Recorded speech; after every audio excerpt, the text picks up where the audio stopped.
BRS బీజేపీలో విలీనం ఖాయమని కాంగ్రెస్ పార్టీ లేదు కాంగ్రెస్లో కలిసిపోతుందని కమలం ఎదురుదాడి. ఏ పార్టీలో విలీనం కాబోం, ప్రజల్లో లీనమవుతాం అని గులాబీ సంజాయిషి.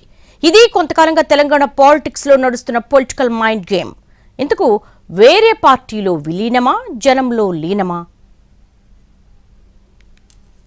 బీజేపీలో బీఆర్ఎస్ విలీనం వార్తల వివాదం ఇప్పట్లో సద్దుమణిగేలా కనిపించడం లేదు.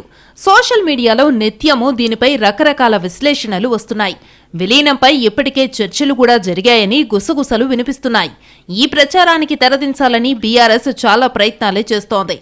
ఎవరో చెబితే క్రెడిబిలిటీ ఉండదని స్వయంగా కేటీఆరే మైక్ అందుకున్నారు. మెర్జ్ చేస్తున్నామన్న వార్తలన్నీ బోగస్ అని కొట్టిపారేశారు. కవిత జైల్లో ఉండబట్టి 150 రోజులవుతున్న క్రమంలో ఢిల్లీకి వెళ్లి లాయర్లతో బెయిల్ కోసం మాట్లాడొద్దా, అన్నగా ఆమెకు ధైర్యం చెప్పొద్దా అని ప్రశ్నించారు.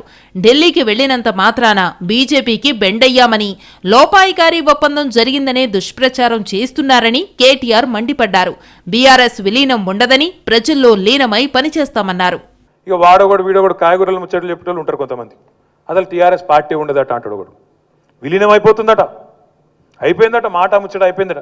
ఇప్పుడు కవిత గారు జైల్లో ఉన్నది, నేను అన్నను, పార్టీ వర్కింగ్ ప్రెసిడెంట్ను, మీదికెళ్ళి కవిత అన్నను. మరి నేను పోయి ఢిల్లీలో లాయర్లను కలవద్దా, బెయిల్ ముచ్చట మాట్లాడొద్దా, అవసరమైతే 4 రోజులు ఉండి ఏమవుతుందో విచారించొద్దా, అమ్మాయిని కలిసి ధైర్యం చెప్పొద్దా?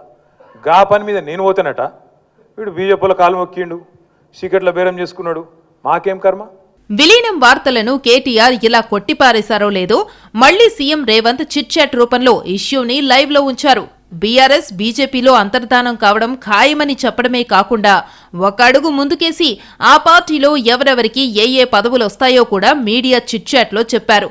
కేసీఆర్కు గవర్నర్ పదవి, కేటీఆర్కు కేంద్ర మంత్రి పోస్టు ఇస్తారని, హరీష్ రావు అసెంబ్లీలో అపోజిషన్ లీడర్ అవుతారని ఆసక్తికర వ్యాఖ్యలు చేశారు. సో ఆటోమేటిక్గా కవితకు కూడా బెయిల్ వస్తుందన్నారు. రేవంత్ వ్యాఖ్యలపై బీజేపీ రియాక్ట్ అయింది. బీఆర్ఎస్ విలీనం వార్తలు ఊహాజనితమేనని ఎంపీ ఈటెల రాజేందర్ కొట్టిపారేశారు. అదంతా కాంగ్రెస్ విష ప్రచారమని అన్నారు. బీజేపీలో అలాంటి ప్రస్తావనే లేదని ఈటెల అంటున్నారు. ఊహాజనితమైన ప్రశ్న. కాంగ్రెస్ పార్టీ కావాలని చేస్తున్న విష ప్రచారం తప్ప దీనిలో నిజం లేదు. బీఆర్ఎస్ పార్టీ ఒక్క పార్లమెంట్ కూడా గెలుచుకున్న తర్వాత కేసీఆర్ గారు పార్టీని నడపలేడేమో, ఇంత శక్తివంతమైనటువంటి పార్టీ పట్టుకుండడం కంటే మనంతా బీజేపీలో విలీనం అయితే బాగుంటుంది అనేటువంటి చర్చ కింద వాళ్ళ పార్టీలు రావచ్చు, కానీ ఎక్కడ కూడా మా పార్టీలో అట్లాంటి చర్చ లేదు. ఈటెల వెర్షన్ ఇలా ఉంటే, బండి సంజయ్ మరో యాంగిల్లో బీఆర్ఎస్ పాలిటిక్స్ ని ప్రెజెంట్ చేశారు. త్వరలోనే గులాబీ దళం కాంగ్రెస్ లో విలీనం అవుతుందని ఆయన వ్యాఖ్యానించారు.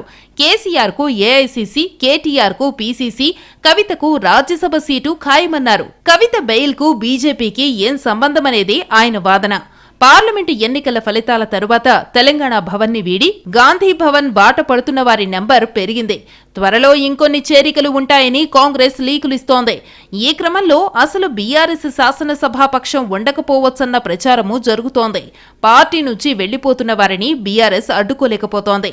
కవిత బెయిల్ మీదే ఫోకస్ చేసిన గులాబీ బాస్ పార్టీని వీడేవారిని పిలిచి మాట్లాడటం లేదని, ఉన్నవారికి ధైర్యమూ ఇవ్వటం లేదని పొలిటికల్ సర్కిల్స్ లో టాక్ నడుస్తోంది.